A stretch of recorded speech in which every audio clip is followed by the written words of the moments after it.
والشي الهبال داد بونيف وعمرو يتسالى. منين ناضوا الجزائريين اللي عارفين شنو المصلحه ديال البلاد ولاو تيقولوا لك خاص تبوني تحيد، قال لك لا ماشي هما اللي قالوها، قراوهم. وشكون اللي قراهم؟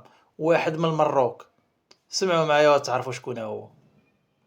قاعدكم رئيس تحرير واحد قالكم قولوا لتبوني يستقيل، كاع كيما راكم كاع. شوف انا كنت نصدقكم لو كان اختلفتم في الخطاب.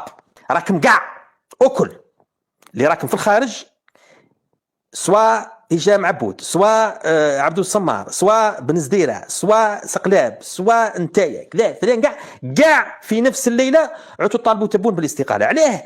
عليه كاع راكم تقولوا في كلمه واحده. رياض البل راكم عدتوا مراركه. رئيس التحرير تاعكم مروكي اللي راه يوري لكم في الحيل والطرق مروكي، موش تزيري. لو كان جات زيري يسيركم. القائد تاع الاوركسترا الحموش. وانتم سمعتوا بونيف فرطلو ولا تيهضر برا عقلو من بعد ما كان العقده ديالهم هو فوزي القجع. شوف شكون خرج دابا، ما خلى حتى شي واحد في الثقه. دابا قال لك الحموشي هو اللي تيقول لبنزديره وتيقول العبود وتيقول داك الجزائري اللي بداو كيفهموا ان الرئيس ما صالح لهمش. قال لك الحموشي هو اللي وصاهم، قال لك هذه قرايه ديال المخزن.